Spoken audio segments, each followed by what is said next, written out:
نحمد و نصلی علی رسولہ الکریم اما بعد فاعوذ باللہ من الشیطان الرجیم بسم اللہ الرحمن الرحیم یا ایھا الذین آمنوا کتب علیکم الصیام کما کتب علی الذین من قبلکم لعلکم تتقون صدق اللہ العلی العظیم۔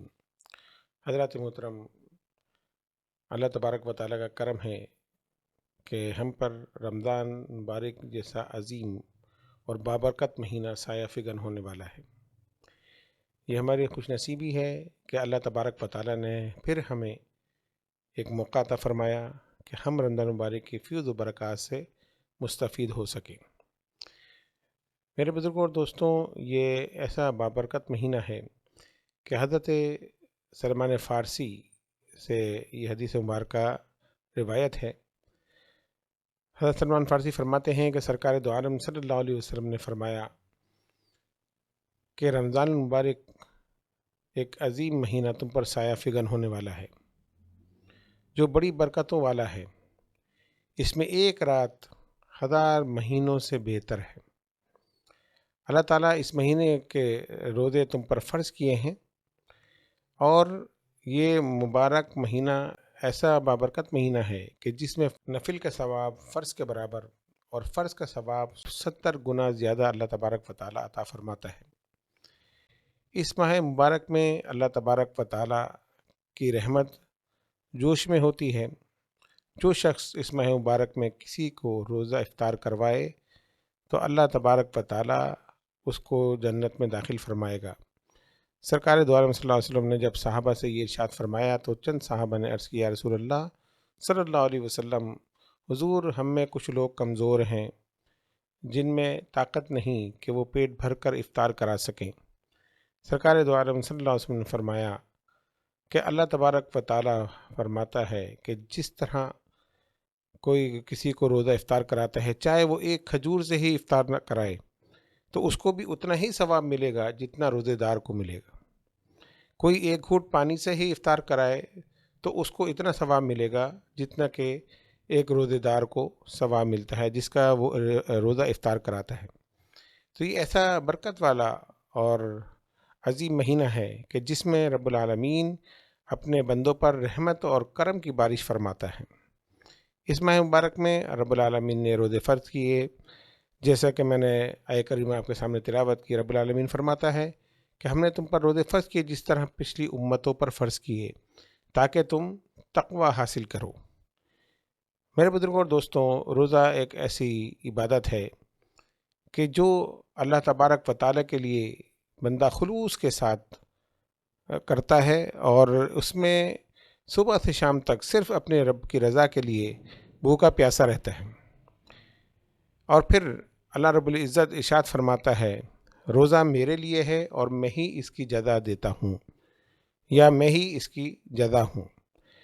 اب اندازہ لگائیے کہ ہم عبادت اور عیادت کرتے ہیں اللہ کو راضی کرنے کے لیے، اور یہاں رب العالمین فرماتا ہے روزہ ہے ہی میرے لیے اور میں ہی اس کی جزا ہوں، یا میں ہی اس کی جزا عطا فرماتا ہوں۔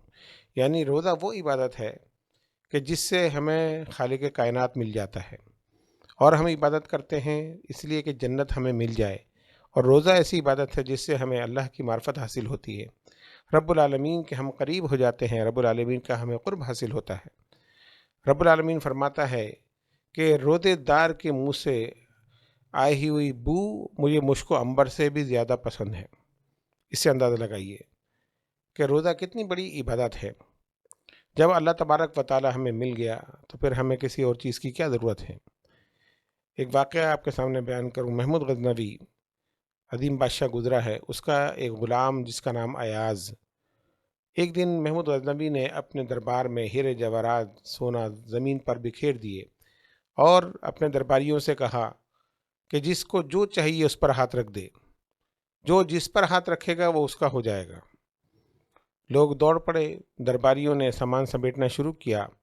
ایاز آیا اور بادشاہ کے پیچھے کھڑا ہو گیا اور اپنا ہاتھ اس کے کاندھے پر رکھ دیا۔ محمود غزنوی نے پوچھا، اے ایاز، تمہیں مال و دولت کی ضرورت نہیں ہے؟ تمہیں یہ ہیرو جواہرات نہیں چاہیے؟ تمہیں سونے کی طلب نہیں ہے؟ کہا، مجھے جو چاہیے میں نے اس پر ہاتھ رکھ دیا، مجھے صرف بادشاہ چاہیے، مجھے بادشاہ مل گیا تو ان ہیرو جواہرات کی کوئی وقت نہیں۔ تو حقیقت یہ ہے کہ روزہ ایسی عبادت ہے کہ جس سے ہمیں خدا مل جاتا ہے۔ تو روزہ رکھیں اور اس کے آداب کے ساتھ اور اس کے طریقے کے ساتھ، تاکہ اللہ رب العزت ہمارے یہ روزے اپنی بارگاہ میں قبول فرمائے۔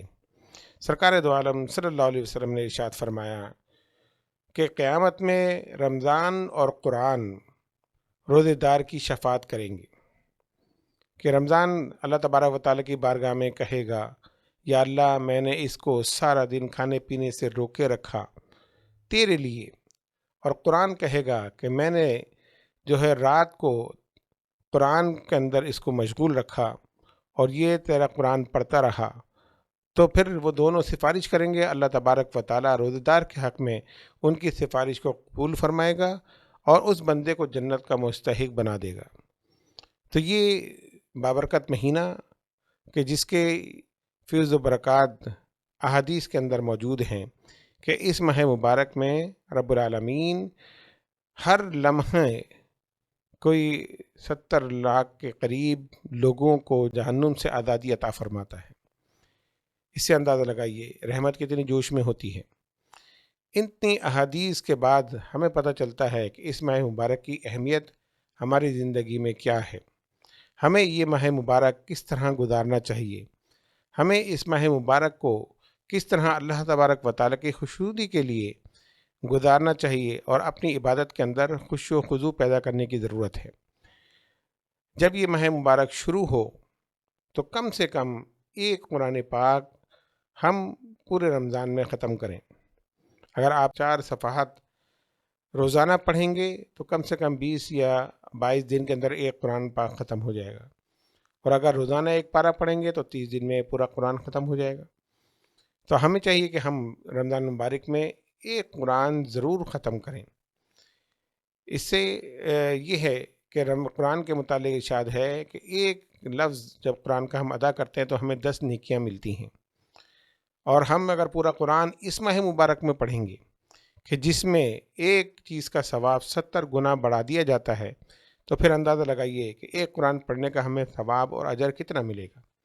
سرکار دو عالم صلی اللہ علیہ وسلم کی حدیث کے مطابق میرے آقا فرماتے ہیں کہ اس ماہ مبارک میں رزق کو بڑھا دیا جاتا ہے۔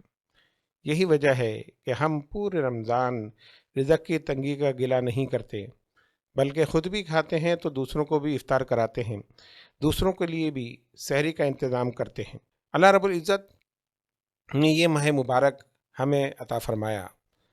حضرت علی کرم اللہ وجہ فرماتے ہیں کہ اگر اللہ تبارک و تعالیٰ کو امت محمدیہ کو عذاب میں مبتلا کرنا ہوتا تو رمضان اور سورہ فاتحہ جیسی نعمت اس امت کو عطا نہ فرماتا۔ حضرت علی کے اس ارشاد سے پتہ چلتا ہے کہ یہ ماہ مبارک ہمیں عذاب سے بھی بچاتا ہے۔ اس ماہ مبارک کی عبادت اللہ کی یہاں بڑی مقبول ہے۔ جب صبح سے شام تک بندہ صرف اللہ کی خوشنودی کے لیے حلال چیزوں سے بھی اپنے آپ کو روک لیتا ہے اور صرف اللہ کی خوشنودی کے لیے کھانا پینے سے اپنے پرہیز کرتا ہے، تو پھر رب العالمین اس کو اس کا اجر عطا فرماتا ہے۔ بزرگان دین اولیاء کاملین فرماتے ہیں 3 قسم کے روزے ہیں۔ ایک روزے دار تو وہ ہے کہ جو روزہ رکھتا ہے اور اپنے آپ کو صرف کھانے پینے سے روک لیتا ہے۔ دوسرا درجہ یہ ہے کہ دوسرا روزے دار اپنے آپ کو کھانے پینے سے بھی روکتا ہے اور اپنی آنکھوں کو غیر شرعی مناظر دیکھنے سے روکتا ہے، اپنی زبان کو جھوٹ اور غیبت اور فریب سے روکتا ہے، اپنے ہاتھوں اور پاؤں سے دوسروں کو تکلیف دینے سے روکتا ہے۔ یعنی نہ صرف اس کا روزہ بلکہ اس کے اعضاء بدن کا بھی روزہ ہوتا ہے۔ پھر روزے کا تیسرا درجہ یہ ہے کہ وہ بندہ جو اللہ کا قرب حاصل کرتا ہے، تو روزے کے دوران اور رمضان کے دوران اس کا مطلوب جو ہے صرف اللہ رب العزت ہوتا ہے، اس کی توجہ تمام دنیا سے ہٹ کر صرف اپنے رب کی طرف ہوتی ہے۔ یہ روزے کا سب سے بڑا درجہ ہے۔ اب ہمیں یہ دیکھنا ہے کہ ہمارا روزہ کس درجے پر ہے۔ کیا ہم روزہ رکھ کر تمام گناہوں مبتلا ہیں؟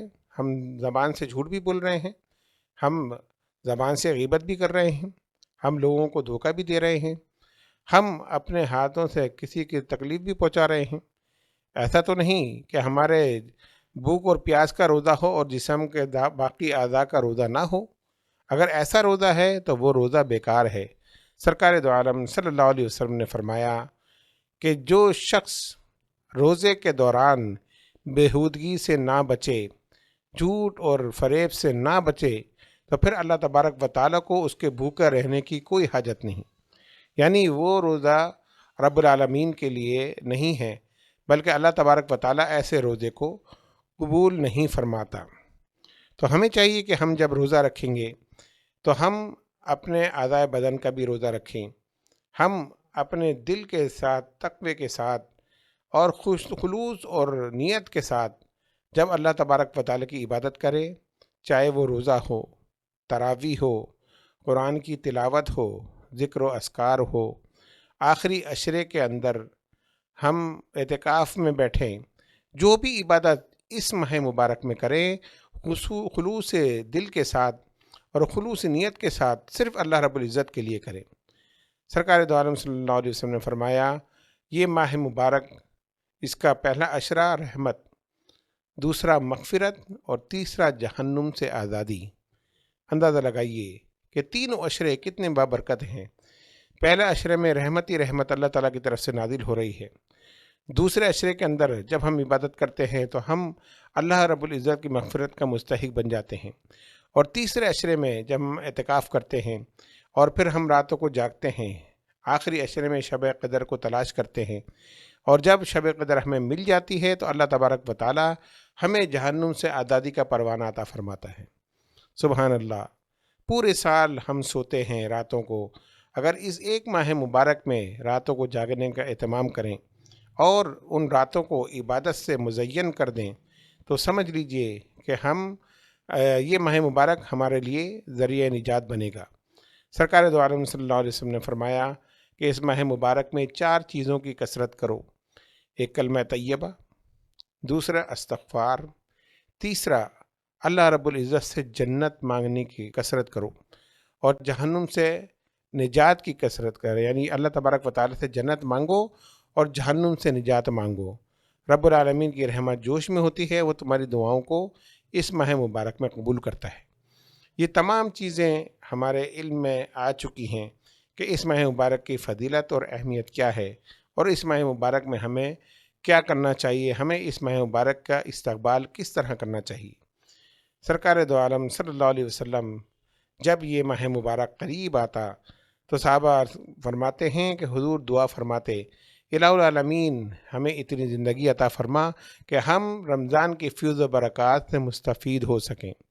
یہ دعا فرماتے شعبان میں، اور شعبان میں بھی حضور روزے رکھا کرتے۔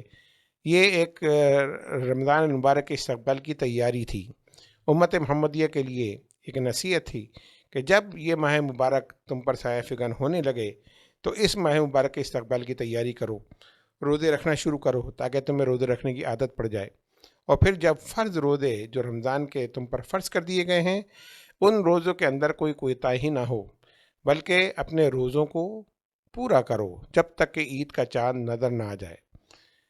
بزرگان دین اولیاء کاملین فرماتے ہیں کہ رمضان کا ایک روزہ بھی بڑا قیمتی ہے۔ اگر کوئی شخص جان بوجھ کر روزہ توڑ دے گا تو اس کو کفارہ بھی ادا کرنا پڑے گا اور پھر اس کی قضا بھی کرنی پڑے گی، لیکن فرماتے ہیں کہ اس کی قضا کرنے کے باوجود وہ فضیلت اس کو حاصل نہیں ہوگی کہ جو رمضان میں روزے رکھنے کی فضیلت ہوتی ہے، اس سے وہ محروم ہو جائے گا۔ قضا رکھنا تو لازمی ہے، چھوڑ تو سکتا نہیں، لیکن جو روزہ رمضان کا اس نے چھوڑ دیا وہ اس کی فضیلت کو حاصل نہ کر سکا اور اس سے محروم ہو گیا۔ سرکار دو عالم صلی اللہ علیہ وسلم نے فرمایا کہ جو شخص ایک روزہ جان بوجھ کر توڑ دے تو اس کا کفارہ یہ ہے کہ وہ 60 روزے رکھے، اور اگر 60 روزے رکھنے کی ہمت نہیں ہے تو پھر 60 مسکینوں کو 2 وقت کا کھانا کھلائے۔ یہ ایک روزے کا کفارہ ہے، جتنے روزے چھوڑے گا اتنے ہی اس کو ان کا کفارہ ادا کرنا پڑے گا۔ سرکار دو عالم صلی اللہ علیہ وسلم کی ذات گرامی تو بانی شریعت ہے، یعنی شریعت بنانے والی شخصیت۔ حضور اکرم صلی اللہ علیہ وسلم کو اللہ تبارک و تعالی نے مختار بنایا، ہر چیز کا اختیار آپ کو عطا فرمایا۔ ایک صحابی کا واقعہ آپ کے سامنے پیش کروں۔ حضور کی بارگاہ میں ایک بدو حاضر ہوئے اور عرض کیا، یا رسول اللہ صلی اللہ علیہ وسلم، مجھ سے روزہ ٹوٹ گیا ہے، آپ اس کا کفارہ بتائیے۔ سرکار دو عالم صلی اللہ علیہ وسلم نے فرمایا، اس کا کفارہ یہ ہے کہ تم 60 روزے رکھو۔ جب آپ نے یہ فرمایا تو عرض کی، یا رسول اللہ صلی اللہ علیہ وسلم، حضور اگر میں 60 روزے رکھ سکتا ہوتا تو پھر یہ ایک روزہ کیوں توڑتا؟ حضور اکرم صلی اللہ علیہ وسلم نے فرمایا، تو پھر ایسا کرو کہ 60 مسکینوں کو 2 وقت کھانا کھلاؤ، یہ اس روزے کا کفارہ ہے۔ سرکار دو عالم صلی اللہ علیہ وسلم نے فرمایا کہ پھر تم 2 وقت 60 مسکینوں کو کھانا کھلاؤ۔ عرض کی، یا رسول اللہ صلی اللہ علیہ وسلم، میں تو بڑا غریب آدمی ہوں، میں ان 60 مسکینوں کو کھانا کیسے کھلا سکوں گا؟ سرکار دو عالم صلی اللہ علیہ وسلم نے فرمایا، ٹھہر جاؤ۔ صحابہ کرام آتے رہے جاتے رہے۔ ایک بدو کھجور کا ایک تھال لے کر حضور کی بارگاہ میں آیا اور حضور کی بارگاہ میں پیش کیا۔ سرکار دو عالم صلی اللہ علیہ وسلم نے ان صحابی سے ارشاد فرمایا کہ یہ تھال لے جاؤ اور مدینے میں جو سب سے زیادہ غریب ہو اس کو دے دینا، ان غریبوں کو کھلا دینا۔ عرض کی، یا رسول اللہ، میری معلومات کے مطابق تو مجھ سے زیادہ مدینے میں کوئی غریب بھی نہیں ہے۔ حضور فرماتے ہیں، یہ کھجوریں تم خود کھاؤ اور گھر والوں کو کھلا دو، تمہارا کفارہ ادا ہو جائے گا۔ یہ میرے آقا حضور پر نور صلی اللہ علیہ وسلم کی شان ہے کہ جن کو اللہ تبارک و تعالیٰ نے مختار بنا کر بھیجا۔ آپ جس کو چاہے جیسا ارشاد فرما دے، وہی شریعت ہے۔ یہ قانون ہم لوگوں کے لیے ہے، لیکن سرکار جس کے لیے چاہے قانون کو بدل دیں۔ حضور نے اسی کے کفارے کو اسی کے ذریعے ادا فرما دیا۔ فرمایا کہ تم کھجور کھا لو گے اور اپنے گھر والوں کو کھلا دو، تمہارا کفارہ ادا ہو جائے گا۔ تو یہ ماہ مبارک جو ہے، ہمیں اس کو اہتمام کے ساتھ گزارنا ہے اور اس کی ہمیں تیاری کرنی ہے۔ اس ماہ مبارک کے اندر استغفار کی کثرت کرنی ہے، نماز با جماعت پڑھنے کی کوشش کرنی ہے کہ کوئی نماز ہماری بغیر جماعت کے نہ ہو اور کوئی نماز ہماری قضا نہ ہو۔ اسی طرح جب ہم سحری کے لیے اٹھتے ہیں، وہ تہجد کا وقت ہوتا ہے، تو کوشش یہ کیجئے کہ پہلے تہجد ادا کر لیں، اس کے بعد سحری کھائیں، تاکہ آپ کو اس ماہ مبارک کے تہجد کی نمازیں بھی میسر آئیں اور ان کا ثواب بھی فرض نمازوں کے برابر آپ کے نامہ اعمال میں لکھ دیا جائے۔ اسی طرح رات میں قیام اللیل یعنی تراویح کا اہتمام کیجئے۔ قریبی مسجد میں اگر تراویحیں ہو رہی ہیں تو کوشش کیجئے کہ وہاں باجماعت تراویحیں ادا کریں۔ جماعت کا ثواب زیادہ ہے، آپ اکیلے بھی پڑھ سکتے ہیں، لیکن باجماعت تراویح کی نماز میں شرکت کریں اور قرآن پاک کو سننے کی سعادت بھی حاصل کریں۔ قرآن پاک یہ وہ کتاب ہے کہ جس کو پڑھنا بھی عبادت، جس کو سننا بھی عبادت اور جس کو یاد کرنا بھی عبادت۔ تو ایسی کتاب رب العالمین نے ہمارے درمیان رکھ دی کہ جس کو پڑھنا، دیکھنا، سننا سب کچھ ثواب ہی ثواب ہے۔ تو اس ماہ مبارک میں کوشش کیجئے قرآن پڑھیں اور تراویح میں قرآن سننے کی کوشش کریں، نماز تہجد کا اہتمام کریں، اوراد و وظائف کا اہتمام کریں۔ اس کے علاوہ ذکر و اذکار کے اندر اس ماہ مبارک کو گزاریں۔ بزرگان دین اولیاء کاملین فرماتے ہیں کہ یہ ماہ مبارک ایسا مہینہ ہے کہ جب یہ ماہ مبارک تمہارے اوپر سایہ فگن ہو جائے تو پھر تم اس ماہ مبارک کو اپنا آخری رمضان سمجھ کر گزارو۔ اللہ رب العزت سب کو طویل زندگی عطا فرمائے، لیکن بزرگان دین فرماتے ہیں جب تم اس کو اپنا آخری رمضان سمجھ کر گزارو گے تو پھر تمہاری کیفیت ہی کچھ اور ہوگی، پھر تمہاری نیت کے اندر خلوص اور محبت بھی شامل ہوگا، پھر تم اپنے رب کے لیے خلوص محبت کے ساتھ روزہ رکھو گے اور اللہ رب العزت کی عبادت میں اپنے آپ کو مشغول کرو گے۔ تو ہمیں چاہیے کہ ہم اس ماہ مبارک کا استقبال شاندار طریقے سے کریں اور اس ماہ مبارک کو عبادت میں گزاریں۔ رب العزت میرے اور آپ کے لیے اس رمضان مبارک کو ذریعہ نجات بنائے اور اس ماہ مبارک میں ہمیں زیادہ سے زیادہ عبادت کی توفیق عطا فرمائے۔ وما علینا الا البلاغ۔